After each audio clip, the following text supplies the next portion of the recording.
Pessoal, estamos de volta para uma continuação do vídeo anterior. Nesse vídeo a gente comentou sobre a fisiologia do ciclo menstrual em relação a qual intervalo que é normal, qual a duração que também é normal e qual o volume que também está dentro da normalidade. Agora eu quero que vocês entendam como é que os hormônios funcionam. Às vezes vocês estão acostumados a ouvir a gente falar aqui durante as lives sobre FSH, LH, estradiol, progesterona. Vamos entender um pouquinho mais aqui no quadro? Se a gente fizer uma reta, a gente precisa primeiro entender que, em geral, a menstruação ela dura em torno de 28 dias. Ah, André, meu ciclo menstrual não é de 28 dias, isso é normal, a gente já conversou isso no vídeo anterior. Se você ainda não assistiu, pausa aqui, volta lá, assiste e vamos aqui para a continuidade. Nesse ciclo, a gente precisa entender que existem vários fenômenos que acontecem. Para que um ciclo possa acontecer, existem hormônios que precisam ser produzidos na hora certa, na quantidade certa, pelo intervalo correto. Então, me acompanha aqui. Se a gente desenhar esse ciclo, para a gente entender como é que os hormônios funcionam, um dos primeiros hormônios que precisam estar mais elevados na fase inicial do ciclo é o hormônio chamado FSH. Esse hormônio vem em inglês, é o Follicle Stimulating Hormone, o hormônio que vai lá no ovário estimular com que os folículos produzam estradiol. Então, guarda essa informação. É fundamental que a mulher comece o seu ciclo menstrual com um nível de FSH um pouco mais alto, por exemplo, do que o hormônio LH. Então, é importante que o FSH ele comece um pouquinho mais alto do que o LH. E esse FSH ele vai subir. À medida que o FSH começa a subir, o hormônio folículo estimulante produzido aqui na hipófise vai lá no ovário e no ovário ele estimula a produção do hormônio mais importante para a saúde da mulher produzido pelo ovário, que é o estradiol. Então, deixa eu pegar outra cor aqui para mostrar para vocês. A gente tem esse FSH que sobe, o FSH ele sobe e em paralelo ele começa a determinar uma subida do estradiol. O estradiol ele vem para cá, aqui próximo do período da ovulação ele sobe bastante, o FSH ele tem esse padrão de aumento nessa primeira fase do ciclo. Vale até lembrar para vocês que, do ponto de vista ovariano, essa fase inicial, a gente chama isso de fase folicular, e aqui a gente chama de fase lútea. Entendendo que aqui no meio do ciclo, esse grande fenômeno chamado ovulação ocorre. Tá, então recapitulando comigo. A mulher começa o ciclo com o FSH um pouco mais alto do que o LH. Esse FSH sai aqui de cima da hipófise, vai lá no ovário da mulher e começa a estimular com que os folículos produzam, que eu não coloquei o nome aqui, esse hormônio que é o estradiol. O estradiol ele começa a subir progressivamente e aqui próximo da ovulação ele tem um pico. Esse pico de estradiol estimula um outro pico hormonal, que é o pico do LH, que é o hormônio luteinizante. Vou desenhar para vocês o pico de LH. O LH estava aqui mais baixo do que o FSH no começo do ciclo, como eu tinha mostrado, ó, o LH. E ele começa a subir também progressivamente, mais lento, e ele tem um pico depois desse pico de estradiol. Então, a gente tem o FSH ele começa a subir, cadê o FSH? Está vermelhinho. Ele começa a subir, depois ele vai caindo. Tá? Então, a gente tem o FSH estimula que o estradiol vá subindo.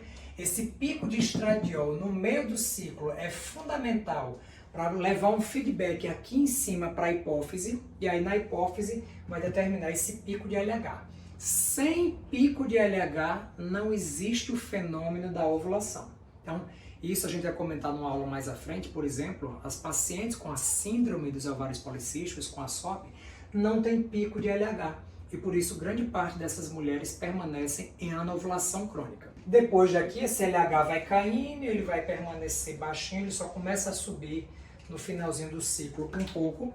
O FSH, da mesma forma, está em vermelho, o FSH em vermelho, ele também vai baixando e ele vai começando mais alto no novo ciclo. O estradiol tem essa queda no meio do ciclo e é engraçado. Depois da ovulação, o estradiol que está aqui representado em verde, ele começa a cair e depois ele sobe um pouquinho de novo, produzido pelo corpo lúteo. Muitos de vocês que estão aqui me assistindo podem reclamar que no meio do ciclo sente uma dor, a dor da ovulação. Essa dor do meio, ela acontece porque existe a liberação de um fluido folicular pelo folículo que acabou de ser rompido, e esse líquido que escorre para a pelve pode irritar os nervos da pelve. E aí você tem a famosa síndrome de Mittelschmerz, a dor do meio. Então, isso acontece por conta dessa oscilação dos níveis hormonais e do aumento do fluido folicular. E aí outra coisa interessante, não existe aquelas pacientes que tem aquele escape no meio do ciclo. Eu tô bem certinho, mas dá uns 12, 13, 14 dias da minha menstruação anterior, eu começo a apresentar um novo sangramento. Sabe por que isso acontece? Por essa queda depois da ovulação dos níveis de estradiol. O estradiol dentro do útero, a gente vai comentar na outra aula, ele estimula o endométrio a proliferar. Mas guarda essa informação que a gente volta na aula seguinte. E aí, um outro grande hormônio que não tinha aparecido até esse momento, que é a progesterona. Então, na primeira fase do ciclo, a fase folicular, a progesterona, vou colocar ela aqui em prata, a progesterona ela estava praticamente indetectável. E aí, depois da ovulação, a progesterona sobe. E aí, a progesterona, que é o hormônio progestare, a favor da gestação, que prepara o endométrio para receber o embrião, ela só vai continuar a ser produzida se aqui, por volta do 21º, 23º dia do ciclo, tiver ocorrido o encontro entre o espermatozoide e o óvulo.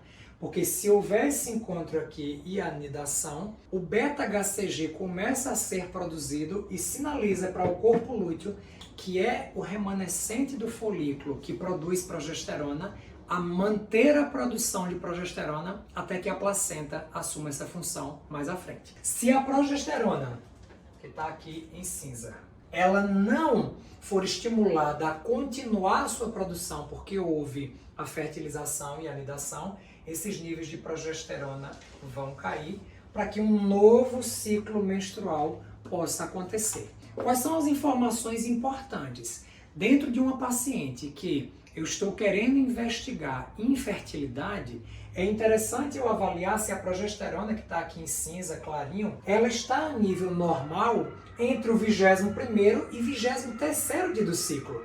Não faz o menor sentido eu dosar progesterona nessa primeira fase folicular da paciente, porque a gente sabe que ela vai vir baixa. Então o fato de vir baixa não quer dizer que isso está normal ou alterado. Mas, se dentro de uma paciente que eu estou investigando, se essa paciente está ovulando, e eu doso a progesterona dela entre 21º e 23º do ciclo, e essa progesterona está muito baixa quando ela deveria estar muito alta, eu sei que alguma coisa não está acontecendo. E aí eu dou uma olhadinha nos outros hormônios, como é que se comporta a FSH, como é que se comporta o LH, como é que se comporta o estradiol dessa paciente. Para que a gente possa fazer um diagnóstico, é importante que a gente entenda o funcionamento dos hormônios e em que parte do ciclo eles são secretados, em níveis maiores ou menores. Entenderam até agora? Porque isso é muito importante. Esse entendimento da fisiologia hormonal vai ser necessária para o entendimento dos próximos vídeos aqui a pouquinho, onde eu vou comentar com vocês por que é que você tem TPM? O que é que a TPM representa? É a queda de que hormônio? E o que é que esse hormônio tem de função para fazer com que aqueles sinais e sintomas da TPM aconteçam? Me aguarda daqui a pouquinho no próximo vídeo. Se você ainda não é inscrita neste canal, se inscreve aqui, indica para suas amigas e deixa seu like. Um abraço, até daqui a pouco. Tchau, tchau.